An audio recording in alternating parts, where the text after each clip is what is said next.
All right. Welcome everyone to Flyover Footy. Got it right this week. We got a fun show tonight. A fun one. For fun, I kind of put the title down as Ticket Gate because everyone, the big announcement just happened and everyone went a little crazy as usual. But that's kind of part of the experience, right? Before we do that, though, we're gonna dig right into it. But first, Santiago, how's it going, man? I'm digging this St. Louis FC tracksuit shirt or jacket. I love it. Thanks, Phil. No, doing great. Just got back from Puerto Rico. Got back last night, so was a good trip. Work for a few days, and then took some time off to spend time with the family. So it was good. Yeah, your day off was you saw some beautiful sights for sure, like a small waterfall and some jungly looking stuff. Yeah, really enjoyed it. Went to a couple of places I had never been, so it's always good to explore the island. That's what I live for, man. That's good stuff. Matt, how are you doing tonight? It's you said you were a bit scatterbrained. You're kind of all over the place, huh? I was in a good place until everything that I was planning for this show and my night just kind of blew up a little bit. Yeah. It was because today was fun. We got to see, Caden Glover. We got to, look Yeah. back on some of the matches we've been playing, and then now the big story. And it's not even it's not even like an official news thing, but it's what has now become being sent to everybody, the ticket pricing information, which I love to prep for shows. I like to be prepared and able to speak to certain things.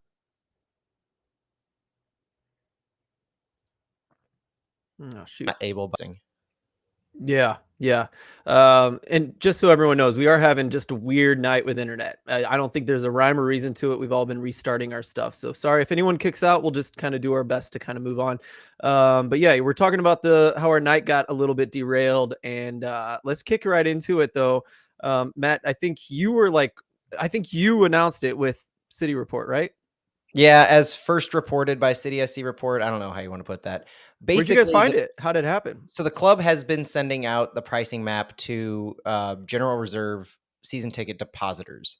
Um, we're less than a month away from the General Reserve seat selection, so people being able to go to Centene Stadium to pick out their seat or do it virtually. So the club has been sending out via email pricing maps to people, and one of them was in a Facebook group that I saw today and was corroborated essentially by one of my friends who is a reserve deposit holder. Reached out to him and asked him, "Did you get anything?" Checked email, had that, and kind of sent that to me. So I saw it was almost one of those like confirm your source type thing. Um, and so the thing that struck me was the range, and that there exists a range of prices. It's not just and I tried to look as much as I could at other teams just to see what they're doing, how comparable this was. The range we'll get into like what the ranges are and what how they compare and what the perception is now, but just the fact that there exists ranges as opposed to this section is this dollar amount, this section is this dollar amount, seems like an interesting approach that it does have a lot of people in a tizzy. And the supporters section, while not general reserved, I think being color coded as the same range as the lowest cost amount is kind of throwing people for a loop a little bit as well. Yeah, I'm sure. So I've had a busy night. I haven't looked at the comments. So maybe you can tell me like what are some of the negative things people are saying because Well, yeah, and maybe you can compare it to all the other prices that you did find. What did you see there? so I looked through. So first of all, on Twitter and Facebook, it seems to be a pretty good mix. There are those who, and these are all from, I believe most of these are from actual General Reserve deposit holders because they seem like, from the comments, most of them have skin in the game. There are people who are just not surprised at all by this because apparently the club has been communicating to reserve deposit holders that for months that the range would be about $20 to $120 per seat per game. So that's not surprising. Santiago can probably speak to this, as I think you're a general reserve deposit holder too. So that's an accurate statement, isn't it? That the club's kind of given that range before. Yeah, that's correct. I have a general reserve deposit. And yeah, when I communicated with my rep earlier in the year, he mentioned it was going to be 25 to 120, and that the closer to the 50-yard line, the closer to the field, obviously, the higher Mhm. the price. And that's what I'm seeing on this seating chart. Right. And so that to me, not having a general reserve deposit, I look at that, and the first thing I go to do is go look at comparable teams at, how does the flow of the pricing go from lowest to highest? What is the absolute lowest? How high does it absolutely go? And I'm mostly concerned from the outside looking in at making sure there are accessible seats available as options. So not expecting by any stretch of the imagination that there's going to be cheap seats throughout the stadium, because that's not how Mhm. sporting events work. But making sure that when the club says a week or two ago that 33% of all general reserve seats are going to be in that 20 to 40-ish dollar range, that they hold firm to that. And that seems to be exactly what we see here. This pink section that's in the corners that starts to make its way towards midfield, halfway through some of the 200 sections. That's 33% of the stadium. The entire bowl or entire deck above the supporter section is in that range. So that $20 to $40 looks like that's about a third of everything. And so there's a mix of people saying this is kind of what we were led to believe all along. And then Hmm. there's people who they're either not deposit holders, they didn't get that information, they didn't retain that information. For whatever reason, this is shocking to people. And for the people who actually have the deposits, it doesn't seem like it should be shocking because it's in line with what the club's communicated. But from the outside looking in, when you start to compare it a little bit, like on Reddit, there's a lot of our MLS has this information, and I wanted to put it out there to get some of the feedback from other clubs and see what their thoughts are. So you're seeing folks from Nashville, Cincinnati, and LAFC that I saw who are a little more surprised. Everybody looks at the supporter section and they're like, "Oh, that's amazing. That's kind of the best in the league," which Hmm. we knew when we did comparisons last year. The supporter section is very competitively priced when it comes to the rest of the league. The fans of those clubs saw some of the other prices and they were kind of blown away as they're more expensive than comparable seats in their stadiums. Where yes, our stadium is going to be state of the art, brand new, the newest stadium in the league for a significant period of time, to say the Hmm. least. And it seems like it's going to reflect that in some of the closer to the field general reserve seats. But we're talking about fans from stadiums like LAFC, like Nashville. These are also pretty new stadiums. They're not like Toronto. They're not like SeatGeek in Chicago, where they were made in the mid 2000s. So seeing that reaction juxtaposed against some of the fans from like Miami, Columbus, Philadelphia, who are like, yeah, that's about what we have. And again, those also not super old stadiums. Philadelphia is about 10 years old at this point, I think. The Crew have a brand new stadium, Yeah. and some of their fans were like, yeah, this is about what we have. No shock, no surprise there. So I think tonight, between all of these different reactions, there's a lot of knee jerking going on. And I don't know if that's because fans are just expecting City to be able to offer the absolute lowest, because they kind of did that with the supporter section to an extent, across the board. Um, they're seeing 5 tiers, and maybe three and a half of those tiers are significantly more expensive than what they had in their mind. Hmm. I think it's an expectation versus reality, and perception of the entirety is definitely playing into it, more so than actually what the club has promised or what some of the other stadiums in the country are really offering. And I know I've seen comparisons to the Midwest. So there's a phrase I saw that City is now the most expensive MLS ticket in the Midwest, which I don't know if that's necessarily true when you average out everything. I'm sure that's just a knee jerk from comparing a section to a section, Hmm. or a top tier price point to another top tier price point.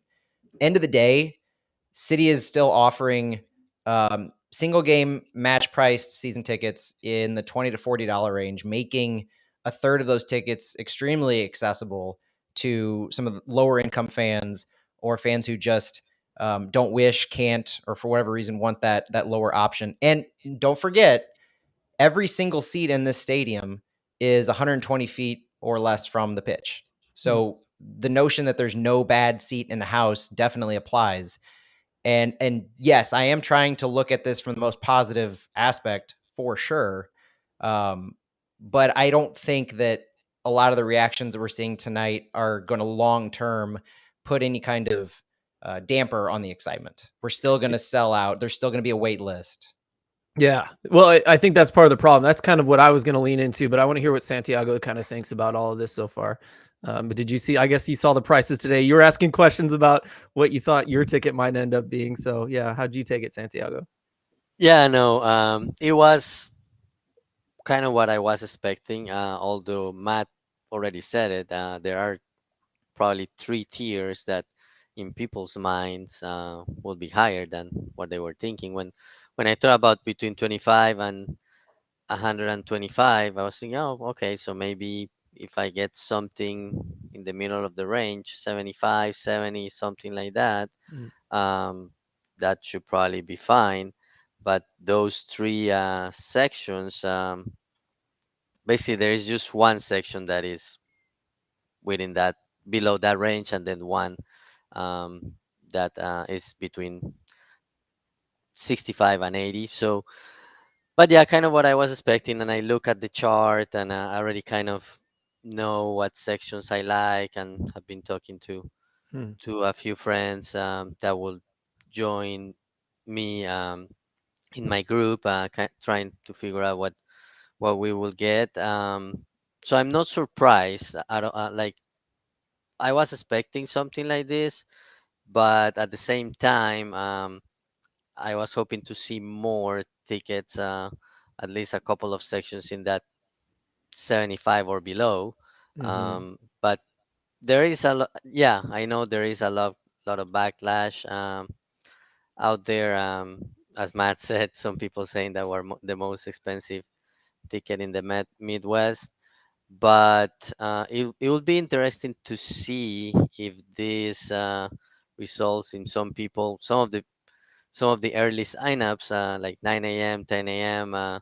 Maybe they will buy fewer tickets or may not buy tickets at all, and this will open opportunities to some of the people who sign up later and that have been complaining a lot about why they were pre-sales at 8 or at 9. I'm sure we'll talk a little bit about that, but this will open opportunities to other people. Um, it's still, as Matt said, like 33% of the tickets are within that $25 to $40 range. It's still pretty good, but I think a lot of people were waiting for also the cheapest seats in the other ranges based on what was offered for the supporter section. But I think in the end it's gonna be okay. I like the option for the 3 year commitment. Obviously, Yeah, me would, too. more information about that would be needed, but it offers an additional discount for people who are looking to save a little bit more money. So I think overall it's good. Obviously, everybody will see some positives, some negatives, but at the end of the day, I think it's gonna be okay. Yeah, I'm And looking at. that is an interesting, the 3-year term, which appear, I mean, all indications are that it's pretty unheard of in not just MLS, but most sports. I don't recall ever seeing a discounted price if you're willing to sign up for 3 years. Which my gut tells me that they're going to have payment plans for those, just like they do the 1-year term, because they've already announced that the 1-year season tickets would have like a 12-month payment plan. There's no doubt that they're going to do that for the 3-year in my mind. And I think Nice. it's interesting that they are offering, if you look at it, it appears to be a 10% discount on the 3-year term compared to the one. So from their perspective, they're locking you in for 3 years, which from a lot of MLS expansion clubs, we know teams struggle in that first year or two and they start to pick things up. And so Good point. you're getting people bought in and offering them 10% discount to buy in for that, what a lot of clubs tend to have as their rocky years before they get their feet under them and make playoff pushes and actually have some success on the field. So rewards fans at the same time. You're not just maybe offering them a scarf or something. You're giving them quite a pretty hefty discount when all is said and done on these overall yearly prices for signing up for 3 years. I think that's a smart move on their part for sure, hedging their bets on some of the pitfalls that MLS clubs often see. And yeah, 3 years isn't too much either. It's a good, perfect number. Like, Yeah. I'll sign up for 3 months or 3 years. I mean, no problem. Any longer, I might have been like, I don't know. But I will be asking, and maybe Santiago, this is one of the questions in your brain was, does that mean that my price is locked in for 3 years? I imagine so, but that's a question I'll ask. What were you going to say though, Matt? Oh, it has to be. I mean, 3-year term. We're talking financial terms here. Yeah. 3-year term. You're getting into that 3-year contract. So if you're in that orange section, you're going to be paying either $11.05 per year up to $13.80 a year, $13.60 a year, and that's not going to change for 3 years. Now, what they do beyond that, though, I think it's too early to start thinking about what they're going to be doing 3 years from now. Demand is going to weigh into that. How their wait list grows or shrinks will. But we're going to see a sellout quickly as soon as they can make it individually through everybody. We're going to see a wait list that's pretty heavily populated. And once that's all in place and the dollar amounts are set, really the only thing that's going to change that lower or higher is the success on the field. And there have been a lot of points made, and they're very accurate, and I hold true to this as well, that the money that we're paying in ticket prices is not just going to reimburse the Taylors for their privately funded stadium that they put all the money on. It's going towards funding designated players, U22 initiative kids. It's going to fund our roster to make it better. So I'm not saying that we should expect the world because ticket prices are what they are, but I'm saying that if ticket prices weren't what they are, we may not over the long haul be able to afford some of those players. This is a primary contributor to a team's coffers. Mm-hmm. It's also a bit of a contract in that way too, because it's also saying to us, listen, we didn't give you the cheapest tickets on the planet. So, that's not a pass for performance. You know what I mean? Like, we're charging a decent amount for some of these seats. That means it's also a contract to you that we intend to get some wins. You know what I mean? Maybe, playoffs, hopefully in year 2 or 3, at the very least. Matt, we need to dig in because I have not read enough about this. I'd like to hear some of those complaints, like specifically. So I'm asking you, I need you to give us like details on what some of the upsetting things are being said. Like, I think one thing that's on my brain especially is, if it is the most expensive ticket in the Midwest, how are they phrasing that? And how do we compare to the rest of the league if we do look expensive compared to everyone else? Can you kind of give us more details on that? Yeah. So normally we have Stu here to tell us all these negative comments, but today you got to fill in for him. I'll do my best. The ranges are throwing a lot of people off. So they're looking at and they're looking at competitors. I think competitors are where the biggest thing comes in. And there are people who are looking at Midwest competitors like Sporting Kansas City who have a over 10-year-old stadium. So do you know? But do you know like what Sporting would be specific compared price points to our ranges? Yes. So here's the interesting thing. Now, Sporting Kansas City has you could tell the story multiple ways. There's a Sporting fan who I was talking to on Reddit who sent me images of their season ticket prices, and they're a lot more. They're a good example of the rigid prices where there's no ranges. There's this part of the stadium that is this price. There's another part of the stadium that's this priced. And when you look at their lowest priced reserve seat for Sporting Kansas City, so you're looking at what our pink ones look like in that image, where we have the range of, well, if you look at the 1-year term, our range is 374 to 748. I think my eyes might deceive me over there. Sporting's lowest priced reserve seat is $700. End of story. There's no 374 in certain sections. There's no There's no 748. It's $700. That's the lowest priced reserve seat from Sporting Kansas City. Yeah, it's five. I mean, I just finally And pulled it up. that Supporter stands rises. is 540, South Yeah. stand 560, and then $700 is the crappier seats. Yeah, for Gen. and so you're looking at the supporter section far undercuts Sporting Kansas City, and I think that speaks to the value that the club has placed on those tickets to make them accessible for, and almost I don't want to say rewarding, but almost the acknowledgement of what that section brings to the stadium and the environment, and making sure that's accessible for the people who want to bring the noise and bring the energy. But seeing the comparison of $700 as the cheapest Sporting Kansas City General Reserve ticket compared to what our range is highlights a couple different vantage points of the complaining that has been going on for the past couple of hours. And it gets to there is a higher price because of that range. But then once you start rising with Sporting's prices, you get up to $800 for like a mid-tier reserve seating. You get up to $1,120 for mid-tier reserve seating in the East Stand mid.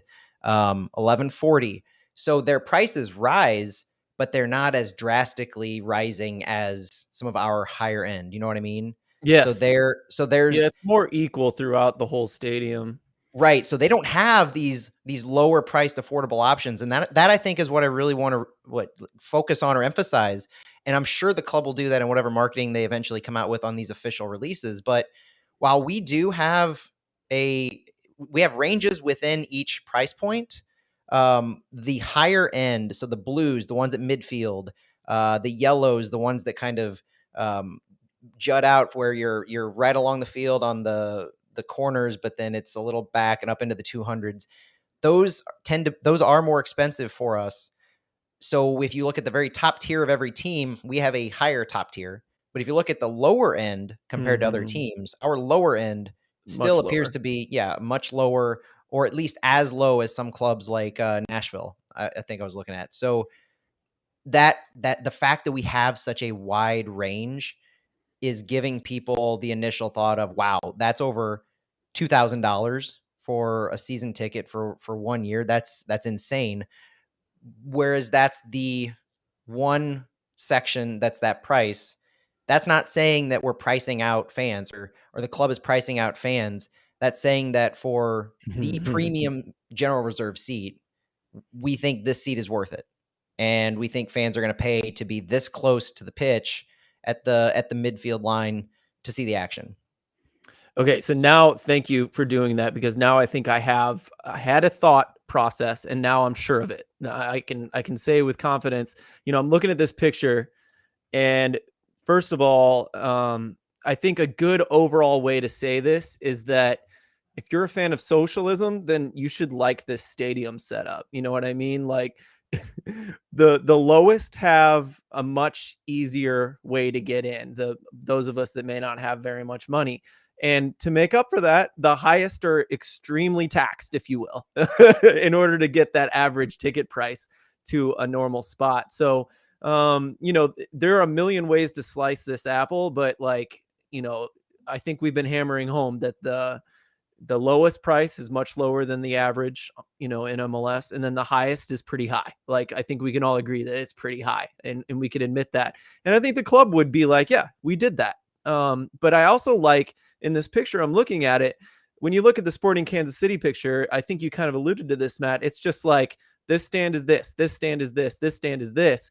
Whereas ours is like this rainbow, fading rainbow that is just like based on the distance from center circle in a way. And so I find that very interesting that it makes more sense from a price point perspective. They've really priced each seat, each individual place you sit, not just your section, but like each seat based on how far you are from that circle. I think that makes a lot more sense too, especially if you're going to tier things the way you do.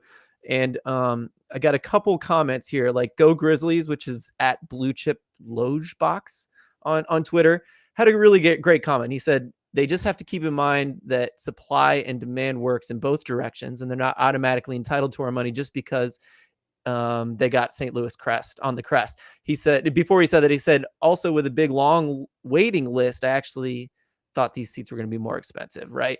So I like that he touched on the whole capitalism thing, because I think you can't ignore the fact that these seats are sold out. There's going to be a giant waiting list. I don't know how many reservations there were for season tickets. Wasn't it like 60,000 or something like that? Am I exaggerating? Yeah, 60,000 tickets, not So did they reservations. have to go as cheap as they did? No. I No, think not people at should all. also remember that they could have been way more expensive and still probably sold these stadium out, especially in the first year, right?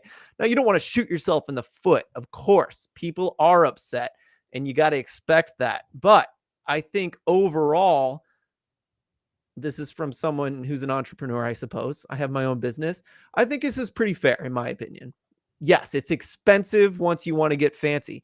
But if you want to get fancy, well, you got to have money. That's the way it works in this country. I don't think that's a bad thing. Do you guys? I agree. I agree. In my opinion, there is tickets for everybody, and yeah, as you said, if you wanna get fancy, you have to pay that price. And I think it goes back to there needs to be something for everybody. And that's spot on, Santiago, because one of the things that I remember being applauding Nashville for was they had this one set of tickets that they were pricing for kids. And it was a cheap price, like $20, and it was only if you were 12 and under. And it was for a specific section in the stadium, and it was not a good section. It was one of those in the corners, it was far away, but it got you in the stadium. It allowed you to see the game. It was a cheap ticket for kids that got them into the stadium to watch the game. Nobody cared where it was. They just cared that that ticket was being offered and available.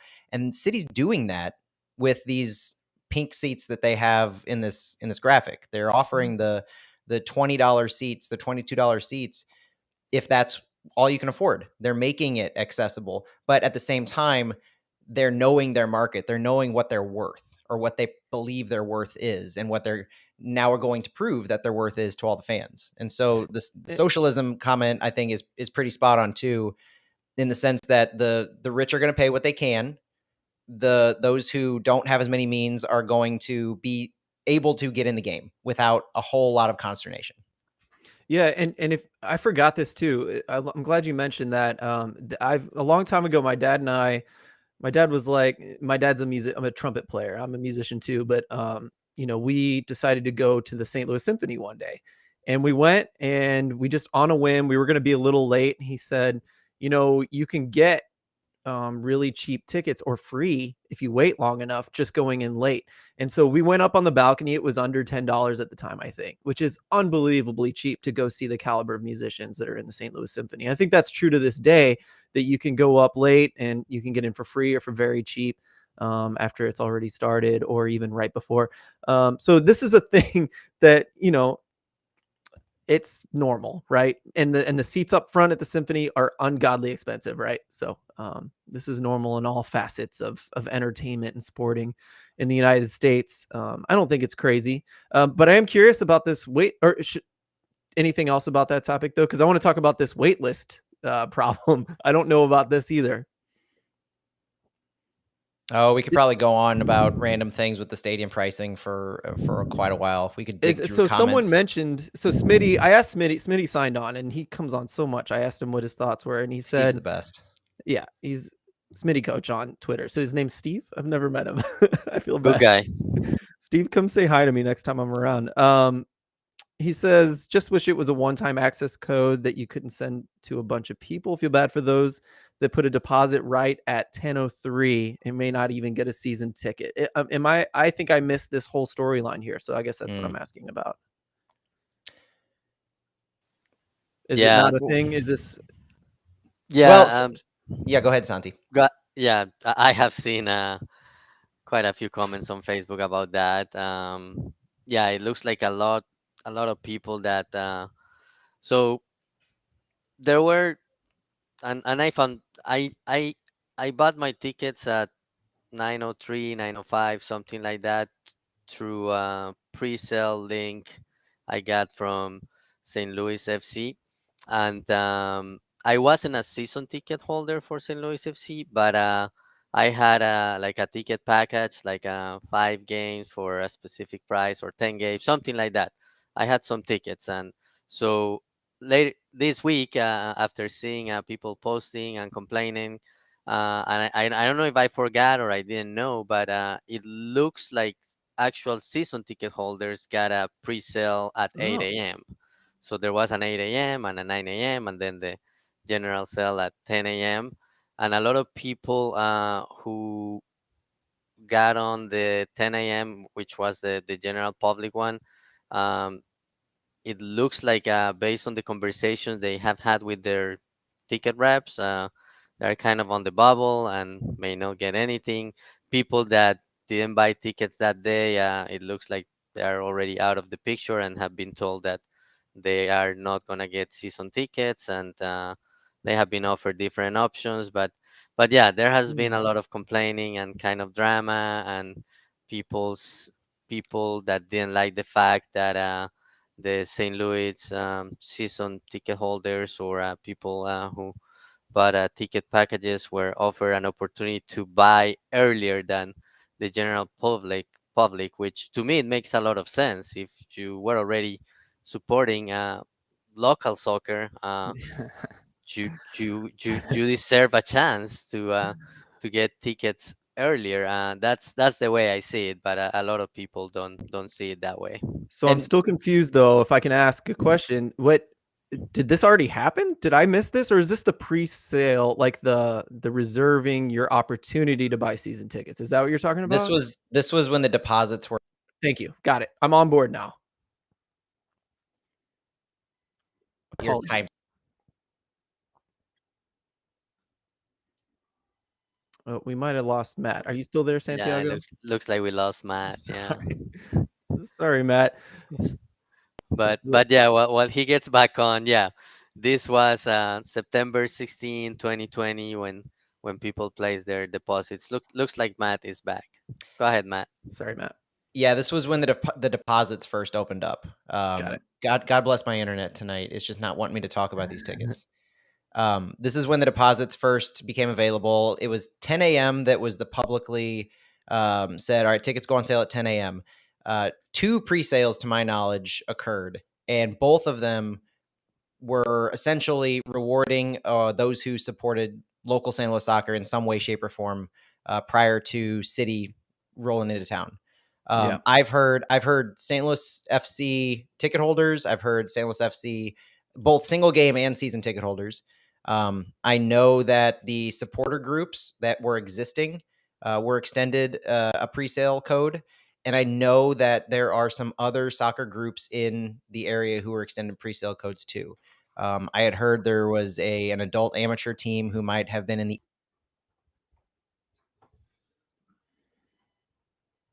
We lost Matt again. Yeah. I think we got it though. PK even back to Patrick Kelly got in on the chat on Facebook, which is awesome. He said there were 5 years of STLFC telling people to invest and they didn't. Yeah, that's how we are so biased on this topic. That's spot like, on.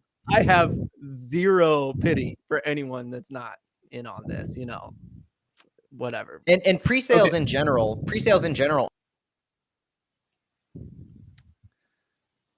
aren't anything new occurring. Mm-hmm. Yeah. Okay. I think we've covered it. I think we dug a little bit more into the drama than I intended tonight. So that's my fault for not being educated on the topic. But yeah, let's move on though. I think we've got enough of the ticket sales talk. I think we fit in a little bit for the people that are upset and a lot of it for the people that think that it's fine.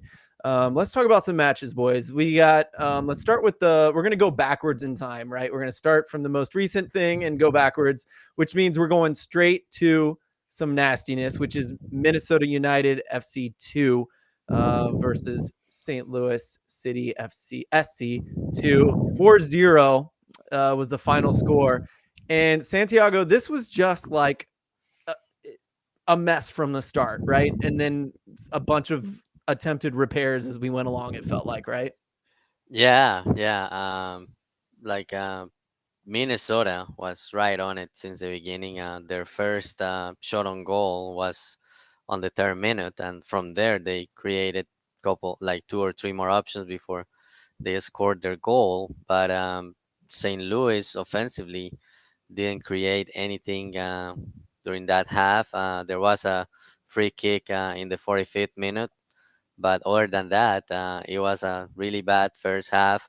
I will say tired legs from the two games within the week. Open Cup game 120 minutes, and also the rotated lineup. And obviously, some people may say, "Oh, we don't have any depth," and um, obviously the core guys are the guys, and after that we don't have enough people. But the way I see it is that it's just guys that have not played as a team together for an extended period of time. If you think about the center backs, Jarro and Bolmar, Mm. these were probably their first official match together, and then I don't think they played together in a lot of the friendlies. Maybe during practice they have done it, but you could see that there were some disconnects, not only for Jarro and Bolmar, but you have to think about that too. It's not only the the players, but also those players playing together and practicing together. So I think that was part of it. And Minnesota also brought a good lineup. They didn't. We were talking earlier in the week. They didn't really bring any of the like. Yeah, they brought some first team players, but it was mostly guys on the 25th and over spots on the roster. One exception, Chase Gasper, who is a senior player, but he just came back from he was away from the league for a few months, so he's just getting minutes. But they put a strong lineup too, and we had talked before, maybe not on the podcast, but maybe DMs or on Twitter. Like Minnesota, their roster for the second team, it only has like 15, 16 players, so you can always expect players from Mhm. the first team on game day, and that's what they did. And they had a couple of really good players. Obviously, second half, after it was already 3-0, some of the more experienced guys came in for CD2, and although the game was kind of already out of hand, St. Louis looked better and was able to have more possession. Didn't create a lot of options, but it kind of stopped all the attacks from Minnesota. So it was kind of story of two halves. Absolutely, I agree with you. Azeel Jackson was someone that stood out for me. I mean, just tearing us to pieces, and he is a homegrown signing. So, is he a first team player? Not exactly. I don't know how many minutes he's gotten with the first team at all, if any. 20 years old. Um, Dude was crazy good, and he even after we got our stuff together, I would say he was still very effective. Um, Matt, do you want to weigh in on your thoughts for the night? Santiago definitely got us started on, you know, is it fatigue? Is it rotation? What do you think? We'll see how long my thoughts last before my internet shuts down. Sorry, man. my first thought is the rotation and the lineup that we ran out because of the rotation seemed so different, because we had Hebert out on the right side, we had Ezra out on the right side, and we've never seen them out there before, at least in Yeah. meaningful play. So it's not just the rotation, and it's not just the players not playing with each other, but playing out of position compared to when they might have been used to. I don't know, obviously, how they practiced. If Ezra practiced a lot on the right side, if Hebert has been a right center back / right fullback, depending on if you think they were in a 3-man backfield or a 5-man, or however you thought they ran that. I think they played Fritz Vollmer and Aaron Hurd in their natural positions, probably to help them get acclimated. And I Mhm. did think that Aaron Hurd had a fantastic game. I thought he was pretty dynamic out there on the left-hand side. He made one of the few exciting overlapping runs. He was laying the ball out well. He seemed to be able to read the field, but he darn it. Oh, we lost the Matt. Wait a few more seconds. See if he comes back. Shoot. Yeah. So I think I'll dig into some of my thoughts because I had a really similar thought to him that uh, not only do we rotate, but he's saying exactly that guys are playing out of their natural positions in some cases, except for the academy guys. I agree that Hurd had a very good game. And it wasn't for him. I don't think it was up to him to like stand out and win the game for us in that case. And I thought he played well, not bad for sure. Rivas has never played in the middle line, right? And so we didn't have that punch you in the face combo of Palazzolo and Schneider. I think Hubert, whether he was the right-sided center back, like you were saying, Matt, or whether he was a right fullback, he was isolated 1v1 versus Jackson and Pacheco like all night. The dude was running his butt off trying to cover, and I thought he did okay 1v1, but anytime anyone needed help, it felt like there was no natural vibe for like who was supposed to help who when. And that was what I felt like was the biggest defensive issue throughout the very beginning. Even Yaro looked bad on a goal, right? Like Yaro was covering a guy. He was a bit behind him as he cut inside. And I think he expected help to come. And Volmar was a little bit further back, more than he should have been. I think if I was Yaro, I would have expected a little help, especially the way St. Louis plays. And it didn't come, and that's when the goal kind of happened there. So I think just like I don't think it's a depth thing per se. I think it's like the fact that it was highly rotated, plus guys were not in positions they were used to. Matt, I think you were kind of riffing on that sort of thing. You were also talking about Hurd. If you want to kind of keep going with it, what you were saying. I'll be quick. I was most impressed by Aaron Hurd in that game. I think Volmer got exposed a few times and had some difficulty covering the positions he needed to could potentially be because of that 3-man center back situation it looked like we had going. And Kwame was left holding the bill on a couple of those goals, especially the one that brought the ball, whoever had it that brought the ball like past 2 or 3 of our guys. And Kwame, you could tell, wanted to kind of take a step back to make sure he had the back covered and nobody was getting in the back door. But at the same time, the guy just stepped right in front of him and scored. That exposed both Volmer and Kwame in the spacing. Aaron Hurd didn't get enough opportunity, but I want to see more of him because what he did show was exciting and explosive.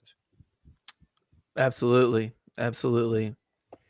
Any other thoughts about this one? It just felt I do want to say, I think you said this, Santiago, that once the half happened, they made changes and guys went back to kind of their natural position on the field, like multiple at the same time. So like things settled down and you could see that like, even though Minnesota players were still penetrating and getting in dangerous spaces, there was like that last minute stoppage that we're used to seeing, especially against guys like Louisville.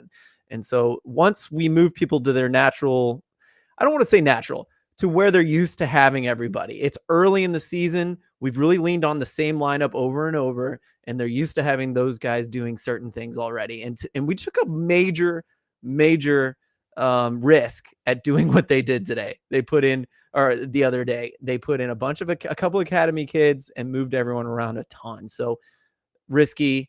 And when we got people back in their positions, we looked like our old selves. So I don't think this is something to flip out about. Do you, Santiago? Do you think this is something that is going to happen a lot, or what do you think? I don't think it's gonna happen a lot, but yeah, it's gonna happen. And if you think more about the objective of these reserve teams, at the end of the day, is development team, and you have to give minutes to your academy guys, get them exposed to playing professionally. So it'll be interesting to see. We will probably continue seeing some rotation, probably not as much as we did on Sunday, but if we want to get the academy guys playing time and get them some opportunities to play against higher level players and teams, this is the time to do it. And especially this year that we are thinking about 2023 and possibly having 1 or 2 of these academy guys in the first team. So the opportunity to do that I think it is between now and July. It's gonna be more Hmm. difficult to do it once the signings that the players that already signed come, and I'm sure there may be a few more between now and July. So I would think we will see more of Aaron Hurd and more of Bolmar and some of the other academy guys in the next couple of months. And I don't I will not really worry about the results. Yeah, winning is great, but if we're trying to build a team, and especially this year, trying to get some of these guys acclimated for 2023, this is what the team needs to do right now. Yeah, I'm so glad. Like, you could kind of feel the vibe of what they went for this season. Like, listen, Open Cup is special. We're gonna make a run because not only like if what would the storyline be if we made it really far and we got to play some insanely and some insane Bundesliga players in the Open Cup as a third tier team in the United States. Like that storyline's too good to like not go all in for. So it felt like, okay, get our stuff together, play the same lineup and as long as we can go in the Open Cup, and then once that's gone, then we really focus on what the two team really is, perhaps. And so that's the question I want to ask you guys both. Matt, we'll start with you. If you're Hackworth, like, was this a lesson learned? Do you play less guys? Do you play them more in their natural position? What do you do going forward as far as academy players, as far as playing guys where they're used to playing, rotation? What do you do, Matt? Well, the knee jerk from this game is you play guys in their natural position. I don't want to necessarily see Kyle Hebert moved around just to keep him on the field. I would have, and then you play guys in their natural position as long as their legs can stand it. Now, if Yeah. you need to rotate guys, you get into that, or you're just trying new things. I would just like to see guys in their natural position. All things being neutral, I would have liked to see Ben DeRosa out there on the right side from the get go. If you're going to rest somebody and need somebody to play on that right hand side, give Kyle Hebert a rest. You know, and that's complete armchair center backing here without knowing what's going on in the practice field.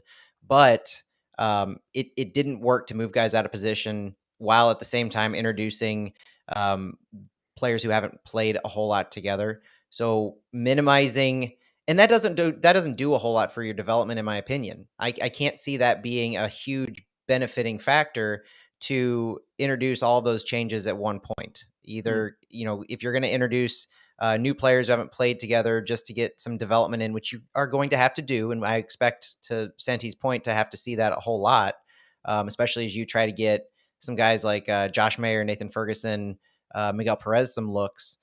But you want to have people comfortable when they're facilitating these new players, when they're working in these new players. So maybe you sit Ezra for a little bit.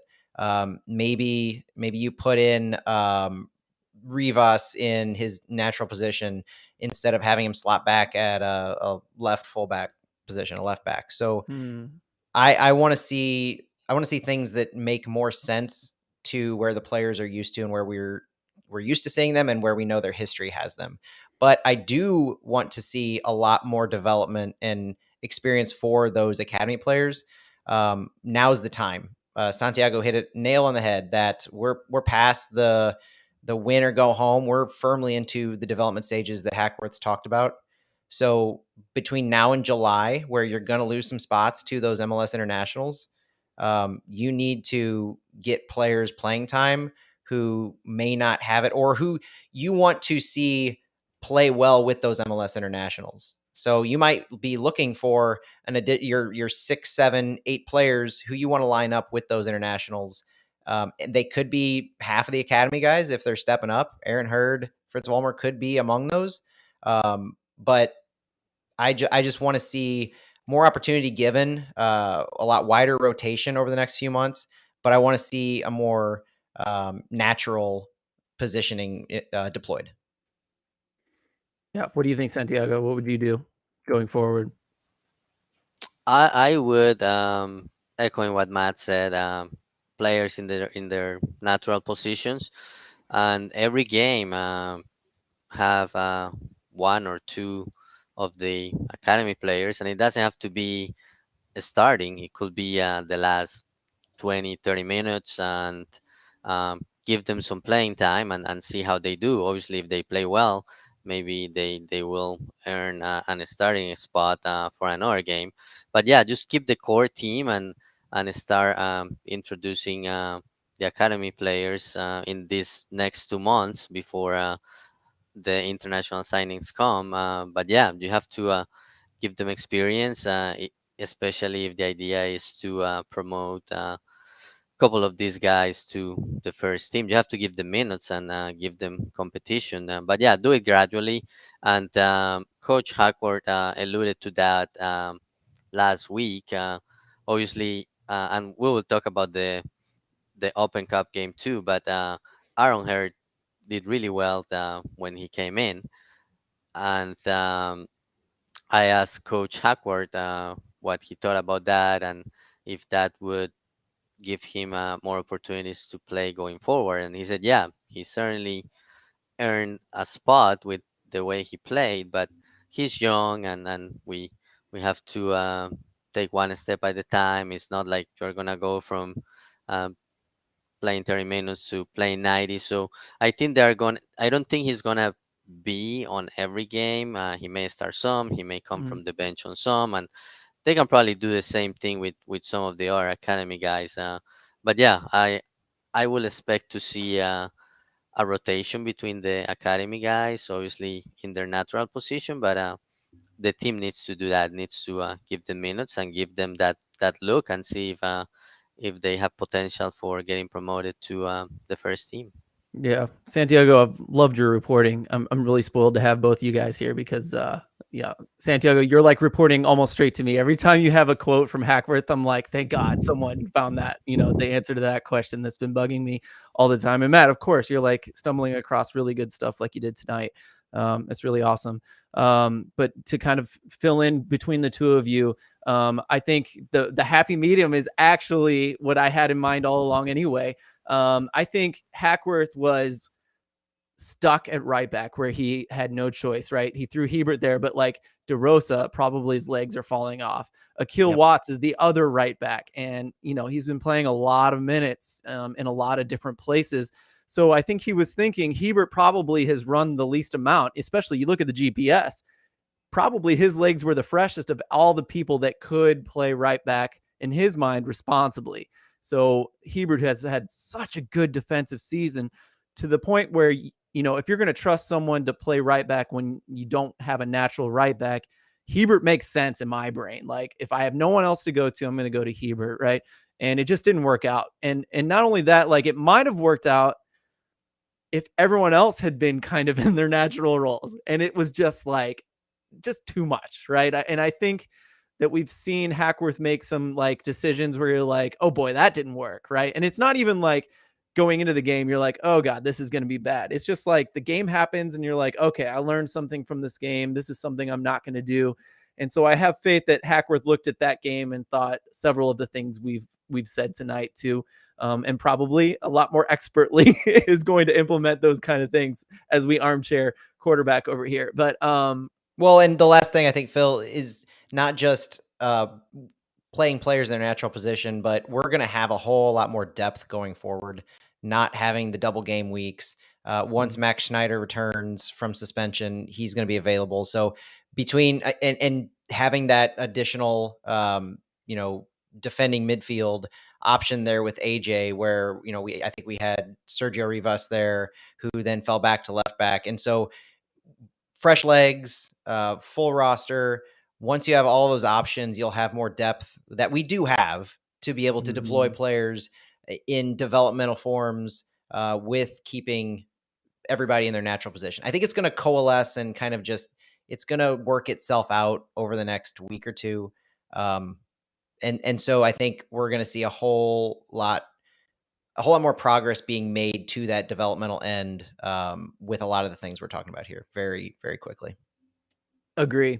And Santiago, to echo what you said, we do got to get these academy kids in and they got to get some chances and they got to learn this speed of play because you can tell that's not natural to him quite yet. Hurd, I mean, maybe it is natural to him, perhaps. His brain works faster sometimes than you expect. But yeah, we need to give these kids a chance. I'm glad he threw them into a dangerous, difficult position in this game and in Louisville, and we'll talk about that in a second. But also, before we move on, I think something we should mention, Matt, you commented on this today, the Dita Armstrong concussion. My God, like, just play kept going on. And I know as a referee, guys are diving the whole game and you got to watch that. But I think even if someone's faking it, you got to be more careful about head injuries, right? I was in the front row of the sports section, and I can't remember being more livid at a soccer game just in my life. I've been to a lot of games, and I don't ever recall like getting up and just being as irate, seeing Dita go down, seeing the play continue, and not just the play continue, but 2 sequences of play continue. The ball, so he went down about halfway between the end line and midfield, closer to midfield, on the far side from where the supporters were. So I think the north side. And the ball, wherever the ball was when he went down, kept going towards that goal, and then play continued on back towards our side. And it took the ball actually going out of play over the course of play for the refs to actually stop the match. And it was the most ridiculous thing in the world, because it was clearly a head injury to all of us that saw it. He was clearly down and he wasn't moving. So I put on Twitter one of 2 things. Either it's negligence in witnessing the play by the referees, which I know that sideline official saw it. Like, he was in front of us. He saw it. It was either negligence in witnessing the play or negligence in knowing what to do after. So one of those 2 things occurred, and the sooner you can get help to a player in that position, obviously the better off they are. And to hear Hackworth's quote today on the 27th of he's in concussion protocol and quote, he's still struggling. That's the quote from Tom Timmerman. That to hurts. hear that from a kid who went down and didn't get medical attention for a minute at the least, when the referees should have stopped the play at that moment. Every minute counts in those kinds of things, when you don't know, when it's a head injury, when you don't know what's going on, when you need to get that player attention. And it is infuriating that sequence occurred. Agree. And once you're a dad, you start picturing your own kids in that position. When you see someone as young as Dita, you're like, oh God, it's more painful in that way. So still a lot of work to do in that regard. We give referees hell, and we give them all kinds of just screaming at them for missing offside, missing a foul. None of it approaches the level of egregiousness that this was. It's not just disappointing that they missed it, but it's infuriating. And it's to the point of the causes and upset that Taylor Twellman gets on Twitter and showing the videos and just chastising referees, officials, coaches for concussion protocols not being up to snuff, and for not treating things seriously, and for skirting as many rules as possible. This is right up there along with those. Well, more so, right? I mean, I game the referee when I'm there, but if I was there and I saw that, I would get very serious at that point. Like, they can't miss that kind of thing, and they need to get better. It's something we all know. And it took everything. I almost wanted Taylor Twellman to jump on it, but obviously he's not having enough of an impact, so I guess it doesn't matter. Sorry to end that one on a down note, but I guess one thing that is on all of our minds surely is that we did not put our best foot forward in this match, and I can't wait to see Minnesota again. Like, this is in my brain now. It's bookmarked. We're going to put our best 11 against these guys next time. We're going to have our stuff together, and I hope we get to see, that the same kind of this Azeel Jackson and all the guys that were really good against us. I'd like to really show them what we're made of next time. So I hope that happens. I have faith that will happen. Let's talk about this Lou City match, because we're already getting close to an hour. So let's kind of speed it up. This will be our last thing to talk about today. Slow start, right? And the team really grew into the match. And to take a team like that to 10 penalties with our team versus their team, what we're supposed to be made of versus what they're supposed to be made of as a USL Championship side, the best one, unbeaten team this year in 10 games. I'm really proud of the guys, and It wasn't beautiful, but maybe we can talk about that. Santiago, do you want to get us started on that one? Oh, I think we lost Santiago this time. So Matt, why don't you get started? Sorry. My biggest takeaway from it is our defense played phenomenally. We didn't put a Yes. whole lot of offense together. We didn't string together many of the kind of high pressing, exciting attacks, and then the overlapping runs that we like to see. We couldn't find spaces to make things work, but we didn't give them anything. We made their shots difficult. They had, I think, if I recall, 15 shots and only 5 were on goal. We kept the pressure on their attacking side. We closed gaps quickly. Our defenders they can't get enough credit for that. They deserve all the credit in the world because they kept us in that for the entire time. They hustled their asses off and they did what they needed to do to keep it 0-0. Absolutely. Santiago, I think we got you back. What do you think about the game? Yeah, I'm back. So great game defensively. Defense played their butts off and didn't give a lot of options to Louisville, even though Louisville had most of the possession. But offensively, the team didn't do much. Aaron Hart came almost at the end of regulation, which I was He really was a good surprised. spark. He was a great spark, but I couldn't believe it when I saw he was coming in. I was like, what? Really? He's gonna be in the game for the 2 extra periods. I couldn't believe it, but he did great. He's 15 years old. But he had great presence on the field.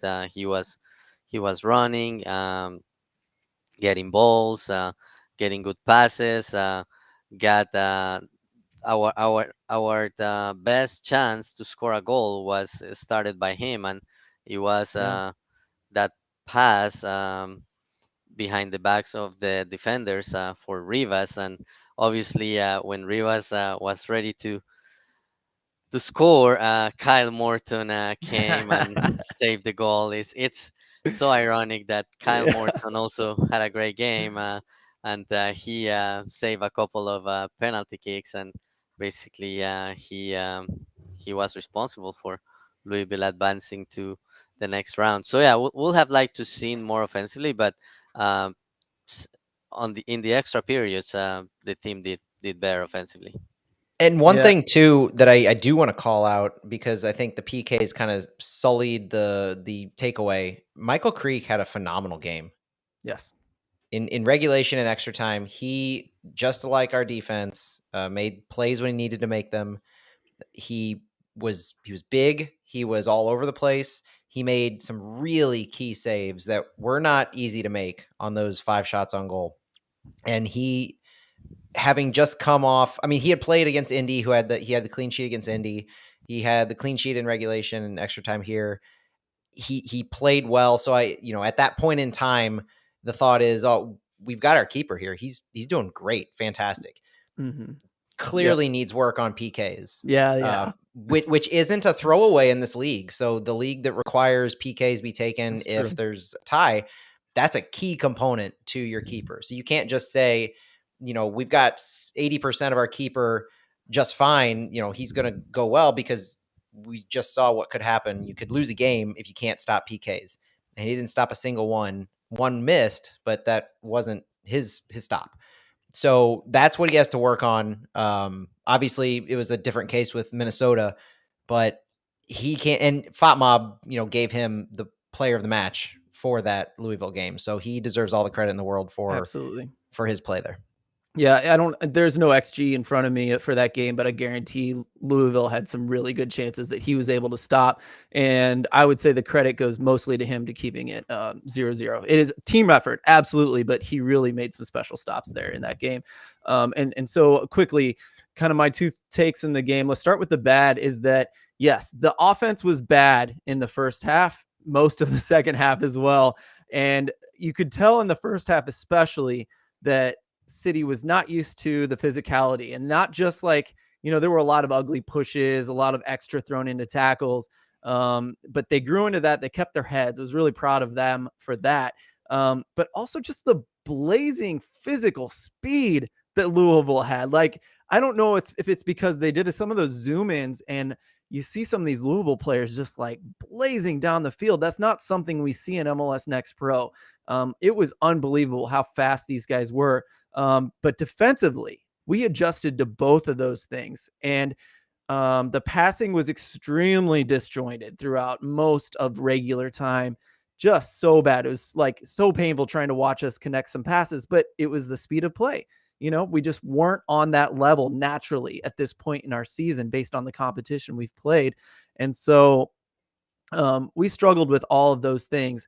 And little by little, we were starting to kind of, in my opinion, kind of tick off things that we improved throughout those games as far as things we were struggling with, to the point where once Aaron Hurd came on in overtime, extra, I forget what you call it officially, but he got that special pass in. And yeah, we relied on an academy kid in the 80-something minute.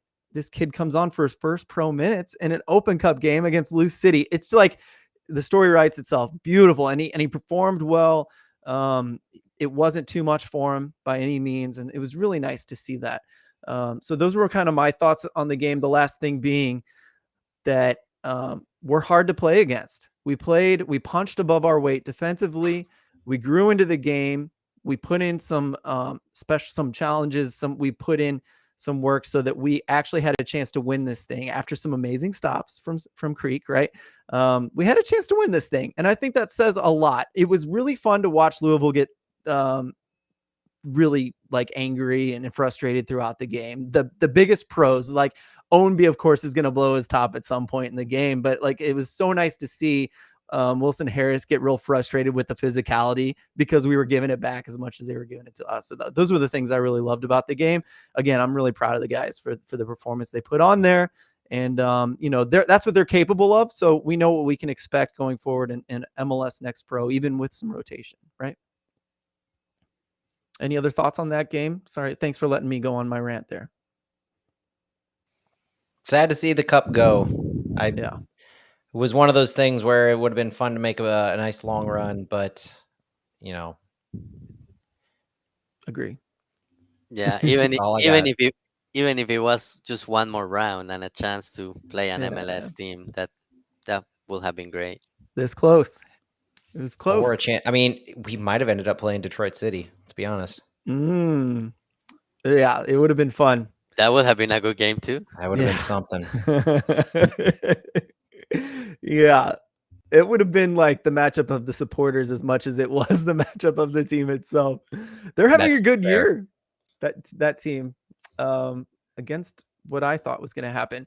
Quickly, Caden Glover. Matt, you have done the most coverage on this. Tell us about My Caden Glover and goodness. his call up to the U15s, right? Yeah, so Caden Glover's, for those who aren't following our academy, is on our U17 academy team. Forward, rising star. We talked about him last year when our academy roster was first announced as one of those players to watch because he was on watch lists, invited to some of those national ID camps, regional ID camps. He was a guy that we knew alongside an Aaron Hurd and Josh Mayer and others that you got to pay attention to this guy. And received a call up this week to the U15s for the youth national team and has had significant playing time. So they've played 2 matches so far in the, I'm going to butcher this, the Torneo del Nazioni. Maybe that might be right. And so he started the first match. He, I believe, was either a halftime sub or came in the second half of the second match. We drew the first match. He did not have a goal, and we won the second match today, 3-2. And Caden Glover had Against the third. Belgium. Yep, against Belgium, and he had the third and game-winning goal for the team in a pretty nifty. Created his own space and just beat a defender and just buried it in the back of the net. Won it, and what ended up is ending up being the group stage winner. So we're ahead, and we would be ahead in tiebreaker head-to-heads against Belgium. So we should be moving ahead now because of his goal. And if you haven't seen the goal, Top Drawer Soccer has it. St. Louis City retweet or quote tweeted them. So check it out. They've got highlights of all 3 youth national team goals. Caden Glover's the last one, and it's worth watching. It's a good one. Yeah. It looked like a City kind of goal, to be honest. He looks very comfortable out there, but I think their attacking style isn't terribly unlike what we're doing. No, and it almost not as extreme, maybe, but it almost looked like he was calling for it. So I'm watching the video right now, and you could see him see the space that needed creating. And he that one touch got the pass and tipped it to himself just past the defender, creating that space himself. It looked like he knew exactly what he needed to do and where to position himself, which is really exciting for a kid that age to have that kind of awareness. Yeah, the multiple attackers were on the back shoulder of the center backs of Belgium throughout that play, right? And it was different guys doing it at different times. Caden kind of hung out there the longest for sure. And yeah, that first touch pushed him into space. It was a beautiful, perfect first touch. Not too heavy. It was just heavy enough to get him into a spot where he could get a great shot off. It was awesome. So good. I think we need to call it there, though, guys. Thank you so much for joining us tonight, Santiago, Matt. Thanks for bearing with our technical issues. Yes, thank you, everyone. Sorry about that. But we made it through. I knew we would. So thank you, everyone, for listening. We'll be coming back at you in 2 weeks at the latest. Bye, everybody.